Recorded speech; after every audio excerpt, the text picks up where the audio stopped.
نام حافظ محمد زکوان ہے. سر ہمارا مسلمان ہونے کی حیثیت سے ایمان ہے کہ اللہ تعالیٰ نے جتنی بھی بیماریاں اس دنیا میں پیدا کی ہیں اس کا علاج بھی اسلامی تعلیمات میں رکھا ہے. تو ابھی تک کوئی اسلامک ریسرچر ایسے آئے ہیں کہ جنہوں نے اس میں اپنا کام کیا ہو, ان کی کوئی ریسرچز ہمارے پاس ریٹن فارم میں ہوں یا ویڈیوز کی فارم میں؟ تو آپ کا تو ایکسپیرینس بہت زیادہ ہے, تو اس بارے میں پوچھنا چاہوں گا کہ اس طرح کی کوئی ہے چیز جسے میڈیکل اسٹوڈنٹس پڑھ کے اس کو آگے کنٹینیو کر سکیں. دیکھیے نبی پاک صلی اللہ علیہ وسلم کی حدیث کا مفہوم ہے کہ علم مومن کی کھوئی ہوئی میراث ہے. ذرا غور سے سنیے گا اس لفظ کو, علم مومن کی گم شدہ کھوئی ہوئی میراث ہے.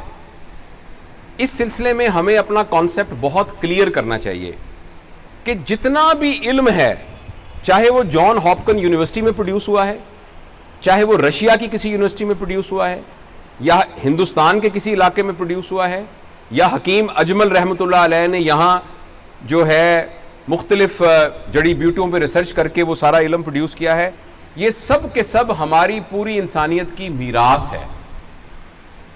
اور دوسری بات ایک یاد رکھنی چاہیے کہ جو دینی تعلیمات ہیں نا, دینی, یہ میں ایک دینی میں دینی عالم نہیں ہوں, یہ میرا ایک پرسنل ویو ہے جس سے آپ اختلاف بھی کر سکتے ہیں, اور میں اس پر کوئی انسسٹ بھی نہیں کرتا, لیکن ہمیں ایز اے سائنس اسٹوڈنٹ اس بات کو بالکل ذہن میں رکھنا چاہیے کہ دین کا ایک موضوع ہے, اور دین کے اس موضوع کو سے جب ہم نے استفادہ کرنا ہے تو اس موضوع کے ڈومین کے اندر ہم نے استفادہ کرنا ہے.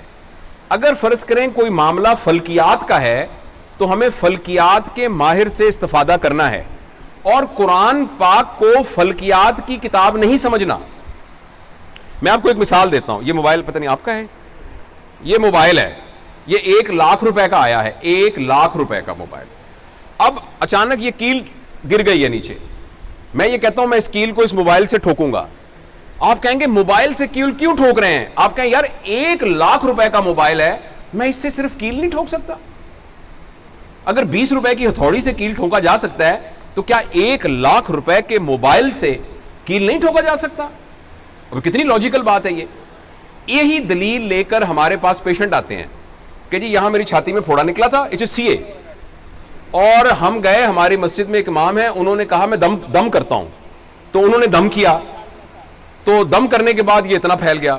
تو میں نے کہا کہ بھئی دم سے آپ نے کیوں علاج کرایا؟ اس نے کہا اللہ کے کلام سے چھاتی کا پھوڑا نہیں ٹھیک ہو سکتا. اب لاجیکلی تو یہ وہی والی بات ہے, اللہ کا یہ اس سے بہت بڑے کام کے لیے ہے, یہ کیل ٹھوکنے کے کام کے لیے نہیں ہے, اس سے بہت بڑے کام کے لیے ہے. قرآن پاک پوری انسانیت کے لیے, قیامت تک آنے والوں کے لیے ہدایت ہے. یہ انسان کو ایک ایسا طرز زندگی سکھانے کا, نبی کریم صلی اللہ علیہ وسلم کی پریکٹیکل لائف کو سامنے رکھ کے اور دونوں کو ملا کے دنیا اور آخرت کی کامیابی کے لیے ایک نسخہ کیمیا ہے. یہ پھوڑوں کے علاج کے لیے تھوڑی اترا ہے. یا اگر درد ذیل ہو رہا ہو تو یہ پڑھ کے یہاں ایک آیت پڑھ کے پیٹ پہ مارنے سے لیبر پین ختم کرنے کے لیے تھوڑی ہوا ہے. اسی طریقے سے یہ سوچنا کہ یہ چیز اسلامی ہے, یہ چیز اسلامی نہیں ہے, یہ میرے خیال کے اندر بالکل اپنے کانسیپٹ کو ٹھیک کرنا چاہیے. اس دنیا میں جو چیز ہے وہ اسلامی ہے, بات ختم. ہر جو چیز ہو رہی ہے اس کا خالق, اس کا جو آرکیٹیکٹ, اس کا کریٹر, اس کا سسٹینر, اس کا ڈسٹرائر, جب اس کو ڈسٹرائر, وہ اللہ پاک کی ذات ہے. لہٰذا سمندروں کے اندر مچھلیاں جو ہیں وہ اسلامی ہیں, آپ کو الگ سے اسلامی مرکز شہد کہنے کی ضرورت نہیں ہے, اور ہر ایک کے اوپر اس طرح کا لیبل لگانے کی ضرورت نہیں ہے. تو اس لیے یہ تو ایک براڈ کانسیپٹ ہے جو میں آپ کو یہ عرض کرنا چاہتا ہوں.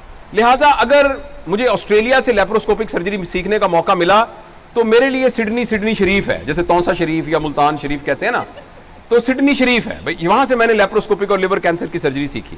میں نے ان سے کوئی مذہبی تعلیم تو نہیں سیکھی, وہ میرے مذہبی پیشوا تو نہیں ہیں, لیکن لیپروسکوپک سرجری میں وہ ہمارے پیشوا ہیں. اچھا, اب آپ کے سوال کے یہ تو ایک بات میں کلیئر کرنا چاہتا تھا. دوسری بات یہ ہے, جہاں تک تعلق ہے کہ ہم لوگوں نے کیا کیا, تو انفارچونیٹلی ہم لوگوں نے کچھ نہیں کیا, ہم نے بہت کم کیا. اور ایک بات میں بہت ڈر کے کہہ رہا ہوں کہ ہمارے ہاں ایون جو ریلیجس ورک بھی ہوا ہے, میرے ذاتی, میں دیکھیں میں کوئی مذہبی عالم نہیں ہوں, میں ایک بالکل اسٹوڈنٹ کے طور پہ کہہ رہا ہوں, ایون ہماری مذہبی جو ریسرچ ہوئی ہے نا, اس کے اندر بھی most of it is compilation.